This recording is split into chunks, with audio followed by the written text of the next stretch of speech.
안녕하세요. 시온연구소입니다. 시온연구소 오늘은요, 그 디지털라이징에 대해서 좀 같이 이야기 나눠보는 시간을 가져보려고 합니다. 우리가 기존에는 그 여러 명의 학생들이 이렇게 앉아있고 앞에 강단에 선생님 한 분이 서 계셔서 오늘의 학습 내용을 이렇게 일방향적인 시선으로 우리에게 내용을 전달하면 우리는 그것을 기록을 해서 집에 가서 다시 공부를 하거나 아니면 그 순간 자기 머릿속으로 기억량을 많이 넣고 또 여러 번 반복해서 학습함으로써 익히는 그런 형태의 학습을 해왔잖아요. 그런데 이제는 그런 시대가 조금 지나가고 있는 거죠. 그래서 많은 학교 현장에서도 이 디지털라이징에 대한 관심이 굉장히 높고, 또 요즘에 굉장히 핫한 키워드 중에 하나가 이제 디지털 교과서가 될 수 있겠습니다. 제가 지난번에 어떤 그 세미나를 들어보니까 뭐 영어 교육이라든지 아니면 수학 교육이라든지 아니면 이런 분야는 이미 이 디지털 교과서가 굉장히 좀 구체화되어 있는 모습이었고요. 정보교과 관련, 실과 교과 관련 이 부분에 대한 디지털 교과서만 지금 조금 이제 발전 단계에 있다라고 보시면 될 것 같습니다. 그런데 이제 제가 이제 굉장히 관심이 있는 것 중에 하나는 저는 이 컴퓨터가 해줄 수 있는 현대의 컴퓨터가 해줄 수 있는 여러 가지의 기능을 활용을 해서 우리가 어떤 그 보통 일반적으로 디지털 툴이라고 하면 내가 어떤 내용을 여기에다가 기록을 하면 그 기록한 내용을 그 다음에 인식해서 그 다음에 어떤 장면으로 보여주거나 아니면 방법을 알려주거나 이런 형태로 내가 어떠한 내용을 여기에다가 입력하게 되어 있어요. 그래서 어떻게 보면은 학습자가 가지고 있는 그 지식을 통해서 이 알고리즘이나 아니면 뭐 딥러닝이나 아니면은 머신러닝의 어떤 기능을 통해서 그 다음 버전으로 갈 수 있는 그런 형태의 디지털 라이팅이 많이 이제 이루어지고 있다라고 저는 생각이 들거든요. 그런데 제가 설계를 하고자 하는 바는 그것과는 조금 방향이 좀 다릅니다. 이제 저 같은 경우에는 이제 이 어떤 디지털 라이징에 있어서 세 가지의 그 플랜이라기보다는 규칙을 좀 여러분들께 소개를 시켜드리려고 해요. 첫 번째는 저는 이제 설계는 밖으로 드러나지 않는다라는 규칙입니다. 이 규칙은 왜 제가 이렇게 하게 됐냐면은 사실은 이런 온라인이라는 강좌 그리고 또 제가 올리는 이 아카이브에 있는 모든 강좌는 여러분들과 공유하고 싶어서 올린 거기는 합니다. 그러나 이런 어떤 내용을 토대로 어떤 사업에 반영을 하거나 어떤 출처에 어떤 그런 어떤 동의도 없이 가져가서 쓰는 것을 원하는 것은 아니에요.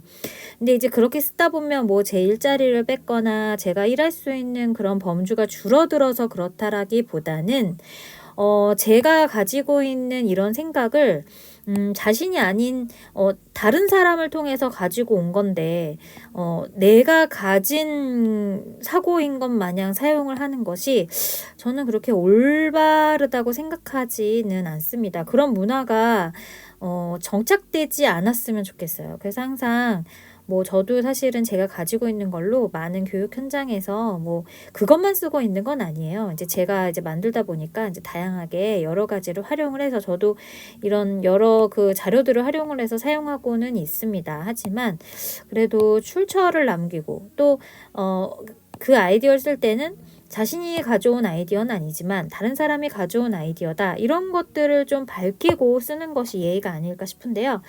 좀 주저리가 길었지만 사실 이런 맥락에서도 그렇지만 저는 이제 설계 자체에는 우리가 이제 화면이 이렇게 있잖아요. 근데 이제 화면을 이렇게 보면 이 화면에 구성되어 있는 이런 기능들만 본다 하더라도 이것을 어떻게 만들 수 있을지를 알아볼 수 있는 것이 좀 디지털 그리고 또 인터넷의 좀 단점이긴 합니다. 그래서 예를 들자면 우리가 뭐 학습에 사용하는 어떤 그런 교환 같은 거 있잖아요. 교환 같은 거를 떡하니 이렇게 올려놓으면 사실 이 내용을 그냥 한 번에 눈으로만 봐도 이게 어떤 교환인지 어떻게 사용해야 되는 것인지 이해가 되게 쉽게 가잖아요. 근데 이제 설계라는 것은 제가 봤을 때는 이렇게 단순해서는 안 되는 것 같아요. 단순해서는 안 되고 이제 이런 어떤 구현 자체는 굉장히 심플하나 이 안에 있는 원리, 뭐 알고리즘 이런 것들이 굉장히 구체적이고 좀 복잡해야 한다라고 이제 저는 생각하고 있습니다. 그래서 뭐 예를 들자면은 이렇게 내가 알고 있는 바를 기입을 하는 것이 아니라 내가 알고 있지 않아도 여기에서 기본적으로 이 어떤 플랫폼이나 디지털 툴에 대한 사용에 대한 어떤 목적이나 이런 것들을 앞에서 이제 클릭하게 해가지고 이 목적에 부합하는 내용들이 그 다음에 어떤 화면에서는 똑같지만 이 안에 있는 설계에서는 다르게 구현될 수 있도록 이제 이게 이제 재현되어야 한다고 이제 실현되어야 한다고 이렇게 생각을 하거든요. 그래서 이게 또 무슨 얘기냐면 이제 이 설계는 사실 AI의 딥러닝과 머신러닝에 이제 굉장히 근접하게 다가와 있는 현재이고요. 그리고 이러한 AI의 딥러닝과 머신러닝은 분류라는 어떤 그런 기본 사고 기능을 기초에 하고 있습니다. 이 얘기는 무슨 얘기냐면 우리가 이러한 화면이나 아니면 디지털 툴을 설계를 할 때 그 안에 있는 프로그래밍 짜져 있는 그런 어떤 내용들에 있어서 우리가 하고자 하는 이 어떤 그 제시하고자 하는 제공하고자 하는 그런 어떤 내용들이 다 이 알고리즘의 하나의 이렇게 주머니 안에 들어있는 것처럼 다 세세하게 이렇게 카테고라이징 되어 있어서 이렇게 들어있어야 된다는 거죠. 그래서 화면은 똑같지만 예를 들어서 학생이 만약에 자연이나 아니면 과학 같은 분야에 대한 플랫폼을 하고 싶다면 이 여러 개의 카테고리 되어 있는 것 중에서 이 자연이라는 카테고리를 클릭한 순간 이 안에 이 AI의 딥러닝과 머신러닝에 기초한 분류 작업된 이 내용들이 바로 지원할 수 있도록 설계가 되어야 한다라는 점입니다. 그래서 우리가 이런 어떤 화면을 설계를 할 때는 좀 이런 AI의 딥러닝이나 머신러닝의 기능에 대해서 좀 우리는 좀 알 필요가 있고요. 이게 어떻게 구현이 되는지에 대한 프로그래밍을 우리가 이제 뭐 더 순차적으로 짜지는 못하더라도 그 프로그래밍을 보았을 때 이런 내용들을 좀 이렇게 묶어볼 수 있겠구나라는 점들 정도까지는 아니면 프로그래밍을 보았을 때 이런 내용들이 이렇게 제시되어 있구나라고 읽을 수 있는 수준까지는 우리는 갖추어야 이 설계라는 부분에 대해서 보다 좀 다양한 방법으로 실현할 수 있지 않을까 그런 생각이 듭니다. 그리고 마지막으로는요, 이제 제가 앞서도 얘기했지만, 화면 자체를 봤을 때는 우리가 이 화면 자체만 보더라도 쉽게 어떻게 이용하는지를 알아볼 수 있게 만드는 것이 굉장히 중요한데요. 그래서 저 같은 경우에 이제 생각하고 있는 거는 이 왼쪽에는 좀 이렇게 뭐랄까요. 어려운 말로 이걸 실제감이라고 부르긴 하는데 이제 교수 실제감. 그래서 여기에 어떤 사람이 등장을 하는 겁니다. 이제 저는 사실은 교사의 역할이 퍼실리테이터 역할을 한다고 생각하는데 이 퍼실리테이터 역할을 하는 사람이 우리가 잘못하고 있는 부분들 방향을 약간 오류를 지적해주고 또 방향을 안내해주고 네. 그리고 또 필요한 피드백을 줄 수 있는 이러한 부분에 대한 알고리즘은 이 사람의 어떤 프로그래밍이 되어서 이제 AI 기능으로서 이제 여기에 포함이 되어야 되는 거고요. 그 이외에 화면으로 구현되는 이 부분들은 뭐 학습자가 굉장히 많은 내용을 치거나 뭐 이런 아니면 또 공부를 해서 그거를 학습해야 된다라기보다는 기능이 굉장히 심플해서 그 기능들을 바로 클릭해서 쓸 수 있게 뭐 예를 들자면 검색이면 뭐 돋보기 모양을 사용한다든지 아니면은 뭐 드래그다 그러면은 뭐 드래그라고 써 있다든지 그러니까 뭔가 이러한 기능 하나하나 있는 자리조차도 이게 왜 여기 세 번째에 오는지 여기 두 번째에는 왜 이 기능이 와야 되는지 등등이 학습자가 봤을 때 충분히 이해할 수 있게 순차적으로 짜는 것도 매우 중요하다는 거예요. 순차적이면서도 그리고 한 번에 알아보기 쉽게 짜는 것도 매우 중요하다는 생각이 듭니다. 그래서 이제 어떤 그 플랫폼도 좋고, 이게 디지털 툴도 좋고요. 우리가 생각하는 이런 어떤 플랫폼이나 디지털 툴 같은 경우에 우리가 목표로 하는 바는 사실 학습자가 가지고 있는 그 지식을 서로 공유하고, 그리고 공유한 지식이 좀 확장이 되어서 결국은 이 확장된 걸 통해서 굉장한 아티팩트, 그 산출물이 나오는 것을 기대하는 거잖아요. 그래서 우리가 그런 것들을 기대한다고 했을 때 이 인터넷 세상에서 디지털라이징화된 이 어떤 플랫폼이 오히려 제한적이고, 그리고 또 충분한 지원을 갖추지 못한다면 사실 이것이 굉장히 활성화되기는 어렵고, 이 안에서만 공부한 사람은 우리가 생각하는 이런 확장 국면 아니면 아티팩트 국면까지 가기는 굉장히 어렵겠죠. 그래서 이제 저 같은 경우에는 이 AI의 어떤 기능이 되게 중요하지만 그 안에서도 우리가 그런 내용들을 충분히 이제 제시할 수 있는 어떤 그런 분류가 되어 있는, 카테고라이징이 되어 있는 이 어떤 위계나 아니면 알고리즘의 제시가 매우 중요하다고 생각하고, 이런 알고리즘이나 위계를 짤 수 있는 어떤 그런 수업에 대한 어떤 경험이라든지 꼭 그런 것들이 아니라면 한번 이 알고리즘을 짜보면서 내가 부족한 거 아니면 채워야 하는 것들이 무엇인지를 좀 파악할 수 있는 그런 어떤 고민들이 좀 수반이 된다면 이 디지털 뭐 툴도 좋고 뭐 플랫폼도 좋고요. 이런 것들이 좀 더 구체적으로 이제 이 밖에서는 심플하지만 다양한 어떤 그런 지원들을 할 수 있는 플랫폼이나 아니면은 디지털 툴로 좀 탈바꿈 될 수 있다고 이제 저는 생각합니다. 그래서 뭐 예를 들자면 우리가 또 이제 약간 미로나 아니면 또 뭐가 있을까요? 협업 툴이 굉장히 다양할 텐데 네, 뮤랄도 있죠. 예, 뮤랄도 있고, 이러한 협업 툴을 사용해 보신 분들은 알고 계실 거예요. 이제 뭐 미로도 그렇고 뮤랄도 그렇고요. 어떻게 보면은 도형을 가져와서 도형 안에 자신의 의견을 쓰고, 그리고 또 자신의 의견과 좀 맞닿은 부분에 이제 동의를 할 수 있죠. 예를 들어서 뭐 여기 A라는 주제가 있는데 내 의견이 A라는 주제에 가깝다. 그러면 이거를 이제 드래그해서 여기다가 이렇게 가까이 둘 수 있는 거죠. 그러면 여러 명을 이렇게 둘 수는 있지만 결국은 이 내용에서 우리가 무엇을 해야 하는지에 대한 내용은 이제 다시 사람들이 생각을 해가지고 또 고민을 해가지고 해야 되는데, 결국은 이러한 부분에 있어서 우리가 잘못된 방향으로 갈 수도 있고요.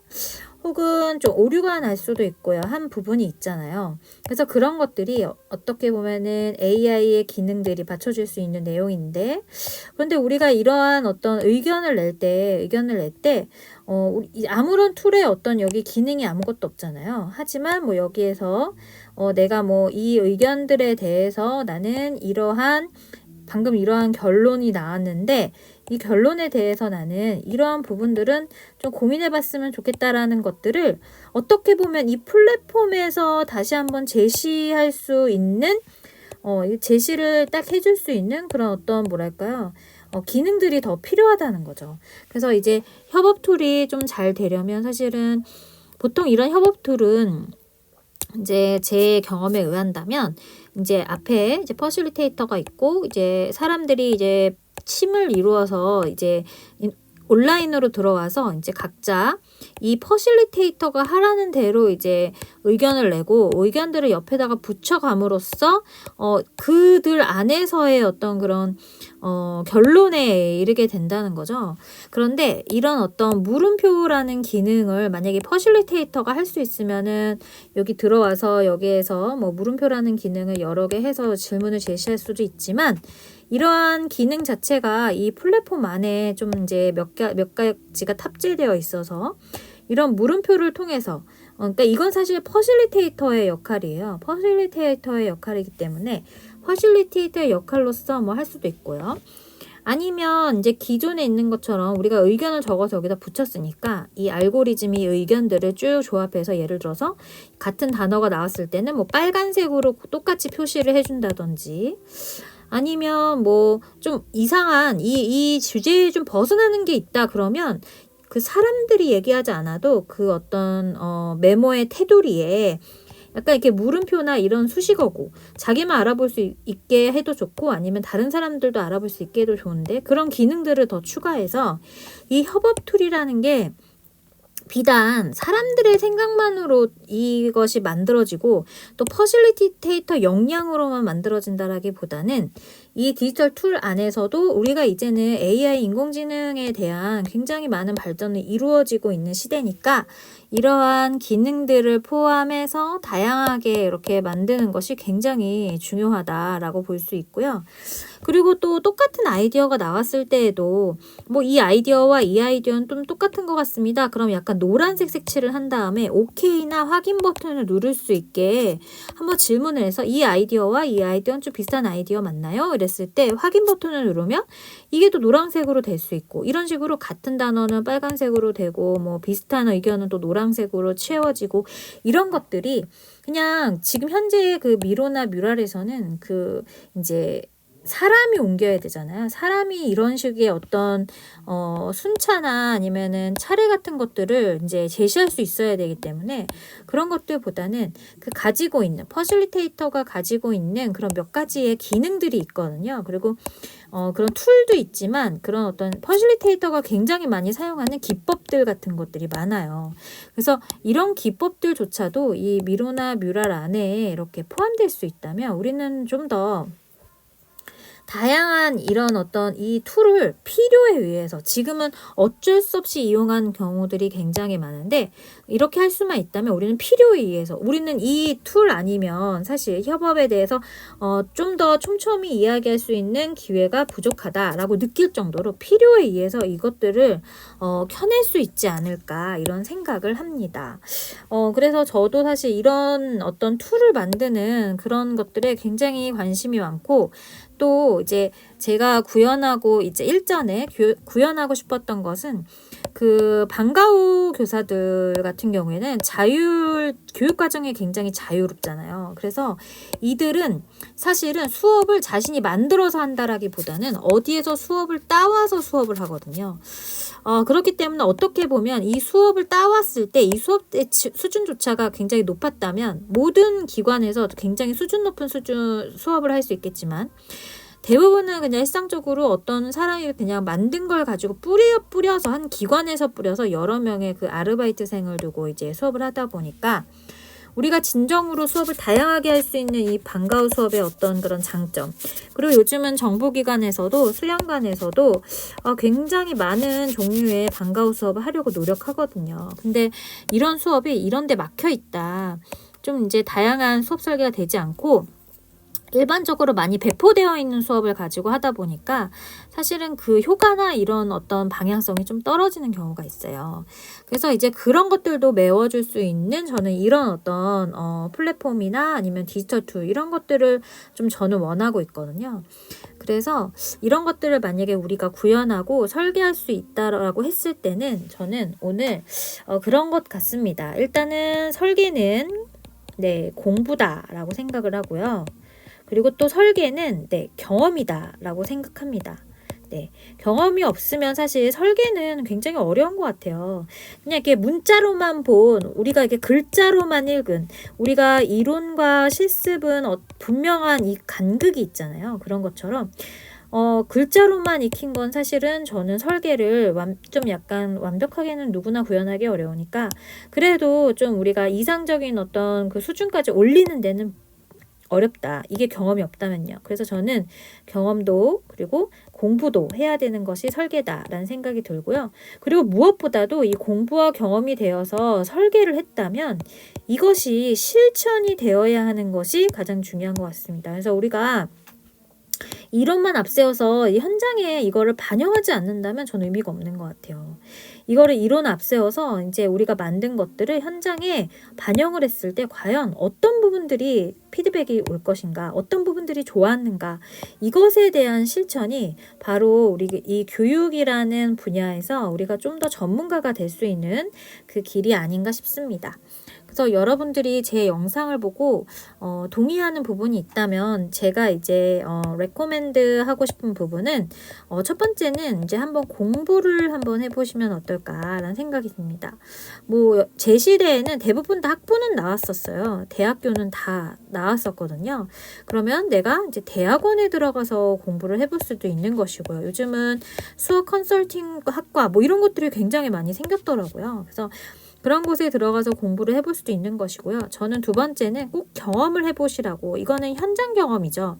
이거는 실무 능력이에요. 꼭 해보시라고 말씀드리고 싶은 것은 우리가 머릿속으로 그냥 이렇게 하면 되지 않을까와 직접 해보는 거. 이거는 어떻게 보면 시뮬레이션과 같은 유사한 맥락입니다. 우리가 로봇이나 이런 것들을 만들 때에도 분명 시뮬레이션 과정을 거치고 우리가 또 회사에서 어떠한 이벤트를 할 때에도 분명히 시뮬레이션 과정을 거칩니다. 그렇다라는 거는 이 공부가 실현이 되기 위해서는 이 경험이 중요하니까 이 경험은 제가 봤을 때는 교육 현장에서의 경험은요. 사실 많으면 많을수록 좋죠. 이게 뭐 3년이었기 때문에 뭐 다 배웠다. 이거는 제가 봤을 때는 제대로 배웠다라고 보기 좀 어려울 것 같습니다. 3년이 돼도 5년이 돼도 7년이 돼도 10년이 되어도 교육은 이상하게 계속 그 현장에 머무르다 보면 배울 것들이 계속해서 생겨요. 그래서 내가 만약에 경험을 해볼 수 있다면 계속 그 경험을 가져가는 게 중요하고요. 경험도 공부도 중요하지만 그리고 이거를 실현할 수 있는 그 사회적인 여건 그리고 뭐 정부의 지원 이런 것들이 되게 중요하다고 생각해요. 근데 보통은 우리가 이런 것들은 뭐 교사 그러니까 이제 완전히 그 어떤 학교에 매여 있는 그 사람들은 오히려 이런 실현하는 것이 굉장히 쉽지만 그 이외의 사람들은 사실 그냥 공부도 아니고 그냥 경험이죠. 그래서 누가 준 거를 가서 그냥 자기가 똑같이 하고 그냥 돈을 버는 이런 그런 어떤 이 과정이 빠져 있는 내가 지금 내가 왜 이것을 학생들에게 가르치고 있는지에 대한 어떤 기본적인 철학이 빠져 있는 그런 어떤 설계는 저는 좀 아쉽다라는 생각이 들어요. 그리고 이 실현을 한다면 네 번째로는 여러분들이 한번 이제 연구를 한번 해보셔도 좋다라는 생각이 듭니다. 이거는 이제 제 어떤 개인적인 소견인데요. 뭐 지금까지도 제 개인적인 소견이긴 하지만 이렇게 공부를 하고 경험을 해서 이제 실천을 했을 때 그 연구 결과들이 있을 거란 말이에요. 이 결과들을 통해서 이제 연구의 어떤 그런 길에 서 있을 수 있다면 저는 이 네 가지를 같이 해볼 수 있는 어떤 교육 설계자, 교육 설계자라고도 부를 수 있고 뭐 교수 설계자라고 부를 수 있고 또 뭐 교육 공학자라고도 부를 수 있을 것 같아요. 이런 직업들이 굉장히 전문성을 띌 수 있지 않을까. 우리가 그리고 또 교육이라는 부분에 있어서도 좀 리스크를 줄이고 또 이 교육을 보다 전문적으로 끌어올릴 수 있는 그냥 역동적인 어떤 그런 하나의 형태가 되지 않을까. 이제 그런 생각이 들어서 여러분들과 공유해 보려고 합니다. 그래서 여러분들 오늘 저와 함께 같이 이제 얘기를 들어주셔서 너무 감사드리고 여러분들도 정말 그 한 해 동안 또 한 어떤 그런 기간 동안 여러분들도 한번 저와 같이 한번 우리가 디지털라이징 시대에 과연 어떻게 우리가 생각을 해야 할까? 우리가 만약에 디지털라이징 시대에 무언가를 만들 수 있다면 어떠한 부분을 어떻게 구현하는 것이 좋을까? 과정과 절차에는 무엇이 있을까에 대한 고민을 한번 해보시면 좋겠다라는 생각이 들어서 오늘의 영상을 만들어 보았습니다. 그럼 여러분 다음 시간에 또 좋은 내용으로 뵙도록 하겠습니다. 그럼 여러분 안녕.